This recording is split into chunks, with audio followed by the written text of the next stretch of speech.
आरव और अनिका दोनों लक्ष्मी नगर कॉलोनी में रहते थे। उनके घर एक दूसरे से सटे हुए थे। दोनों ही हम उम्र थे और साथ साथ खेलकूद कर बड़े हुए थे। दोनों के परिवार भी संपन्न, आधुनिक और स्वच्छंद विचारों के थे। इसलिए उनके परिवार वालों ने कभी भी उनके मिलने जुलने और खेलने कूदने पर कोई प्रतिबंध नहीं लगाया था। इस प्रकार आरव और अनिका साथ साथ पढ़ते लिखते खेलते कूदते अच्छे अंकों के साथ हाई स्कूल पास कर गए थे। इधर कुछ दिनों से आरव अजीब सी परेशानी महसूस कर रहा था।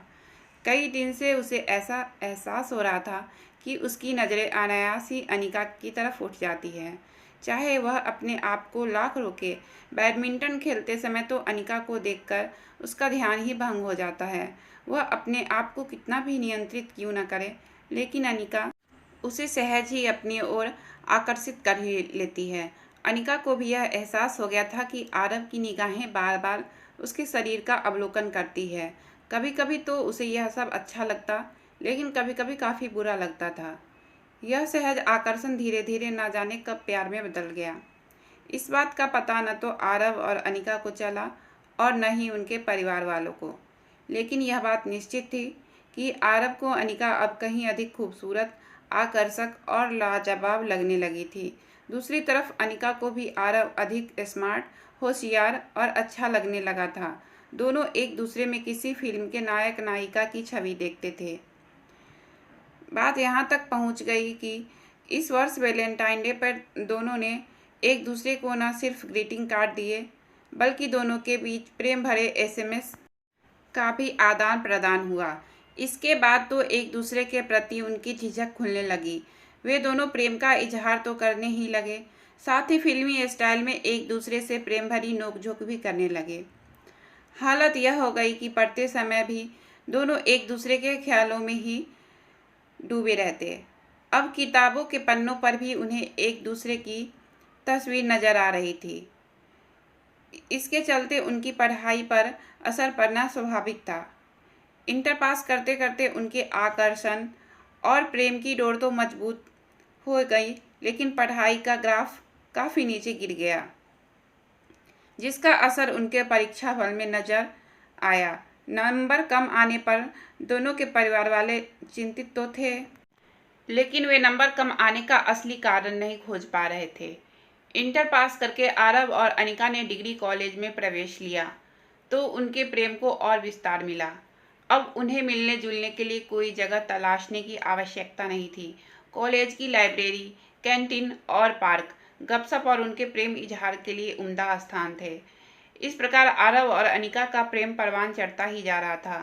किताबों में पढ़कर और फिल्में देखकर वे प्रेम का इजहार करने के कई नायाब तरीके सीख गए थे। इस बार वैलेंटाइन डे के अवसर पर आरव ने सोचा कि वह एक नए अंदाज में अनिका से अपने प्रेम का इजहार करेगा। यह नया अंदाज उसने एक पत्रिका में तो पढ़ा ही था, फिल्म में भी देखा था। उसने पढ़ा था कि इस कलात्मक अंदाज से प्रेमिका काफ़ी प्रभावित होती है और फिर वह अपने प्रेमी के ख्यालों में ही डूबी रहती है। इस कलात्मक अंदाज को उसने इस वैलेंटाइन डे पर आजमाने का निश्चय किया। उसने शीशे के सामने खड़े होकर उसका खूब अभ्यास भी किया। सुबह सुबह का समय था, मौसम भी अच्छा था। आरव का मन रोमानी था। उसने हाथ में लिए गुलाब के खिले फूल को निहारा और फिर उसे अपने होठों पर रखकर चूम लिया। अब उससे रहा न गया। उसने अपने मोबाइल से अनिका को छत पर आने के लिए एसएमएस किया। अनिका तो जैसे तैयार ही बैठी थी। मैसेज पाते ही वह चहकती हुई छत की तरफ दौड़ी। वह प्रेम की उमंग और तरंग में डूबी हुई थी, और वैसे भी प्रेम कभी छिपाए नहीं छिपता। अनिका को इस प्रकार छत की ओर दौड़ते देख उसकी मम्मी का मन शंका से भर उठा। वे सोचने लगी, इतनी सुबह अनिका को छत पर क्या काम पड़ गया? अभी तो धूप भी अच्छी तरह से नहीं खिली। उनकी शंका ने उनके मन में खलबली मचा दी। वे यह देखने के लिए कि अनिका इतनी सुबह छत पर क्या करने गई है, उसके पीछे पीछे चुपके से छत पर पहुंच गई। वहां का दृश्य देखकर अनिका की मम्मी हतप्रभ रह गई। अनिका के सामने आरव घुटने टेके गुलाब का फूल लिए प्रणय निवेदन की मुद्रा में था। वह बड़े ही प्रेम से बोला, अनिका, आई लव यू। अनिका ने भी उसके द्वारा दिए गए गुलाब के फूल को स्वीकार करते हुए कहा, Aarav, I love you too. यह दृश्य देखकर अनिका की मम्मी के पैरों तले जमीन खिसक गई, लेकिन छत पर कोई तमाशा न हो इसलिए वे चुपचाप दबे कदमों से नीचे आ गई। अब वे बहुत परेशान थी। थोड़ी देर बाद अनिका भी उमंग तरंग में डूबी हुई प्रेम रस में सराबोर गाना गुनगुनाते हुए नीचे आ गई। इस समय वह खुश थी, मानो सारा जहां उसके कदमों में आ गया हो। इस समय उसे कुछ भी नहीं सूझ रहा था। उसकी मम्मी को भी समझ नहीं आ रहा था कि वे उसके साथ कैसे पेश आएं। उनके मन में आ रहा था कि अनिका के गाल पर थप्पड़ मारते मारते उन्हें लाल कर दे। दूसरे ही पल उनके मन में आया कि नहीं, इस मामले में उन्हें समझदारी से काम लेना चाहिए। उन्होंने शाम को अनिका के पापा से ही बात करके किसी निर्णय पर पहुंचने की सोची। उधर आज दिन भर अनिका अपने मोबाइल पर लव सॉन्ग सुनती रही। शाम को जब अनिका की मम्मी ने अनिका के पापा को सुबह की पूरी घटना बताई तो वे भी सन्न रह गए। फिर भी उन्होंने धैर्य से काम लेते हुए कहा, राधा तुम चिंता मत करो, अनिका युवावस्था से गुजर रही है और यह युवावस्था का सहज आकर्षण है। क्या हमने भी ऐसा ही नहीं किया था? विराज, तुम्हें तो हर वक्त मजाक ही सूझता है। यह जरूरी तो नहीं कि जो हम करें वही हमारी संतानें भी करें। राधा, मेरे कहने का तात्पर्य यह नहीं है कि बच्चों के भविष्य को ध्यान में रखकर कोई कदम ही ना उठाया जाए। मैं आज ही आरव के पापा से बात करता हूँ। बच्चों को समझाने से ही कोई हल निकलेगा। अनिका के पापा ने आरव के पापा से मिलने का समय लिया और फिर उनसे मिलने उनके घर गए।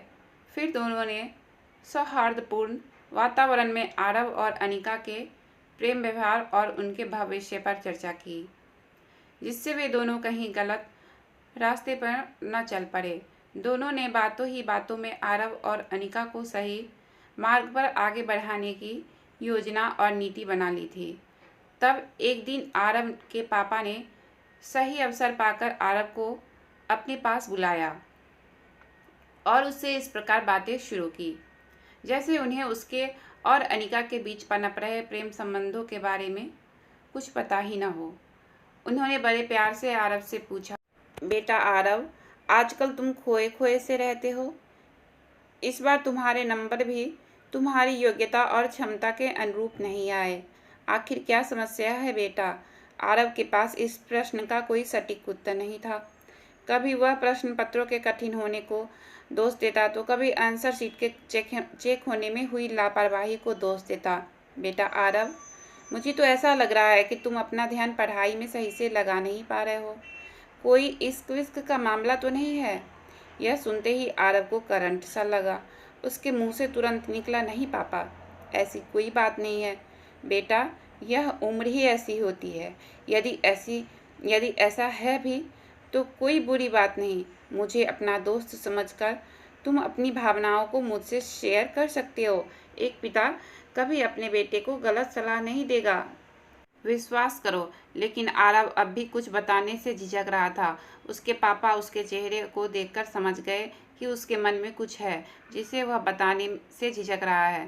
तब भी उन्होंने उससे कहा, आरव, कुछ भी बताने से झिझको मत। तुम्हारे सपनों को पूरा करने में सबसे बड़ा मददगार मैं ही हो सकता हूँ। बताओ बेटा, क्या बात है? अपने पापा को एक दोस्त की तरह बातें करते देख आरव की झिझक खुलने लगी। तब उसने भी अनिका के साथ चल रही अपनी प्रेम कहानी को सहज रूप से स्वीकार कर लिया। इस पर उसके पापा ने कहा, आरव, तुम एक समझदार बेटे हो जो तुमने सच्चाई स्वीकार की है। मुझे अनिका से तुम्हारी दोस्ती पर किसी भी तरह से कोई भी एतराज नहीं है। बस मैं तो सिर्फ इतना कहना चाहता हूँ कि यदि तुम अनिका को पाना चाहते हो तो पहले उसके लायक तो बनो। तुम अनिका को तभी पा सकते हो जब अपने कैरियर को संवार लो और कोई अच्छी नौकरी व पद प्राप्त कर लो। बेटा, यदि तुम अपना और अनिका का जीवन सुखमय बनाना चाहते हो तो तुम्हें अपना कैरियर संवारना ही होगा, अन्यथा अनिका के पेरेंट्स भी तुम्हें स्वीकार नहीं करेंगे। इस दुनिया में असफल आदमी का साथ कोई नहीं देता। यह सुनकर आरव ने भावावेश में कहा, पापा, हम एक दूसरे से सच्चा प्यार करते हैं, कभी हम एक दूसरे से जुदा नहीं हो सकते। बेटा, तुम दोनों को जुदा कौन कर रहा है? मैं तो बस इतना कह रहा हूँ कि यदि तुम अनिका से जुदा नहीं होना चाहते हो तो उसके लिए कुछ बनकर दिखाओ, अन्यथा कितने ही सच्चे प्रेम की दुहाई देने वाले रिश्ते हो अनमेल होने पर टूट और बिखर जाते हैं।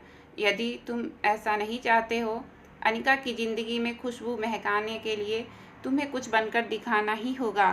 पापा, आपकी बात मुझे समझ आ गई है। हम जिस चीज़ को चाहते हैं उसके लिए हमें उसके लायक बनना ही पड़ता है, नहीं तो वह चीज़ हमारे हाथ से निकल जाती है।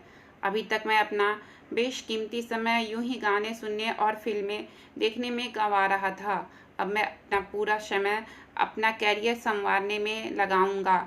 मुझे अपने प्यार के काबिल बनना है। शाबाश बेटा, अपने इस जज्बे को कायम रखो। अपनी पढ़ाई में पूरा मन लगाओ, अपना कैरियर संवारो। मात्र सपने देखने से कुछ नहीं होता, उन्हें हकीकत में बदलने के लिए प्रयास और परिश्रम करना ही पड़ता है। अनिका को पाना चाहते हो तो अनिका के काबिल बनो। पापा, आपने मेरी आंखें खोल दी है। मैं आपसे वादा करता हूँ कि मैं ऐसा ही करूँगा। ठीक है बेटा, तुम्हें मेरी सलाह समझ में आ गई। मैं एक दोस्त और मार्गदर्शक के रूप में तुम्हारे साथ हूँ। इसी प्रकार की बातें अनिका के पेरेंट्स ने अनिका को भी समझाई। इसका असर जल्दी ही देखने को मिला। आरव और अनिका एक दूसरे को पाने के लिए अपना अपना कैरियर संवारने में लग गए। अब वे दोनों अपनी अपनी पढ़ाई ध्यान लगाकर करने लगे थे। अनिका और आरव के पेरेंट्स भी यह देखकर काफ़ी खुश थे कि उनके बच्चे सही राह पर चल पड़े हैं और अपना अपना भविष्य उज्जवल बनाने में लगे हैं।